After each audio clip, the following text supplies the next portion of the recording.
Hello and Erev Shabbat Shalom. We're looking at the fifth Aliyah, the fifth portion of the Parshat Vayeilech, which we read around the world tomorrow, coming up to the end of the whole Torah, and of course the first Parshat of the new year. This is talking about the end of Moses' life and the legacy, religious legacy he's going to leave the people. So we're in chapter 31, verse 14. Vayom Hashem el Moshe.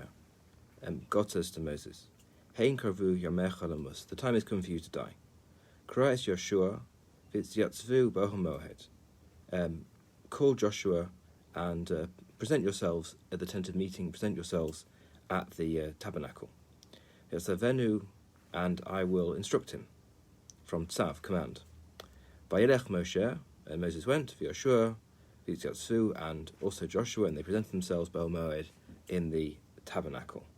Now, Rashi has an interesting understanding of V'yatzavenu, which means simply to instruct, to give a mitzvah to, and he says, V'azarzenu, to exhort, to encourage.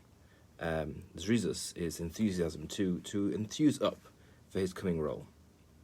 Next verse, Vayera Hashem b'ohel moed, and God appeared in the tent of meeting, B'amod anan, in a pillar of cloud, which is how God appeared in some circumstances over the tabernacle. V'yamod amud hanan al pesach ohel, and the pillar of cloud, stood at the entrance of the tabernacle. Next verse. Vayom Hashem el Moshe, God said to Moses, Hinecha shochev im abasecha, you are now going to sleep with your ancestors, you're going to die. V'kama am hazer, and the people are going to get up after you're dead. V'zana acharei Elohei b'kirbo, the land you're going to go into, they're going to be amongst you, these gods. Vazavani, and they will forsake me. Vaheferes brisi asher karasi ito, and they're going to break the covenant which I made with them. Now, who are these Necha Aretz? So Rashi says they're Goye Haaretz. We're going to follow after the gods of the people of the land. They're not inherent to the land itself. They're the gods which are worshipped by the people who dwell in the land. Verse 17, V'chara api bo b'yom hahu, and God says, I'm going to get angry with them on that day when they turn to these false gods. V'azav tim, and I will abandon them. V'istarti fanai, and I will hide my face, mehem, from them. V'ale'echol, and they're going to become prey, they're going to become food for their enemies. Umsa'uhu roas rabos, and terrible things will happen to them, but tsaros and distressing things. V'amar b'yom hahu, and they'll say on that day, they'll realize what's going on. Halo al ki ein Elokai b'kirbi matzauni haraos ha'ela. Because God is not amongst us, that's why these terrible things are happening. And what does it mean? V'istarti panai, will hide my face.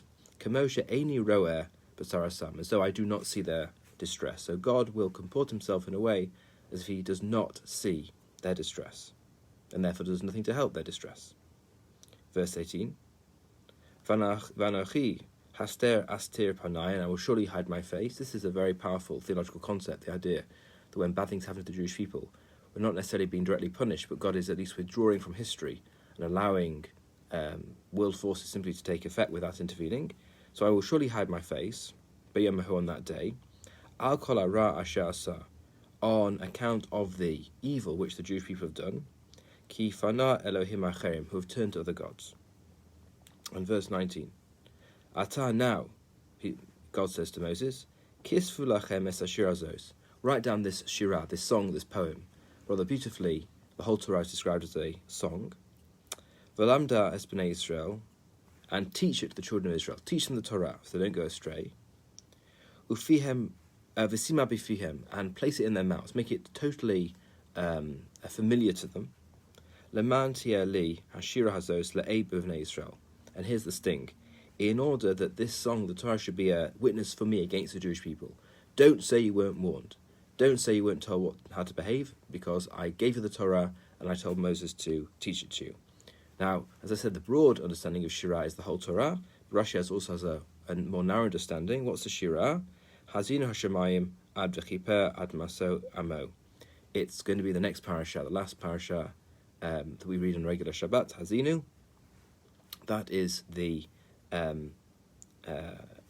that section, which is actually written out as a poem, in 2 columns, that is the poem which is being referred to specifically. Please join me for Kabbalat Shabbat at 10 minutes to 5 this afternoon. Everyone have a good rest of Erev Shabbat.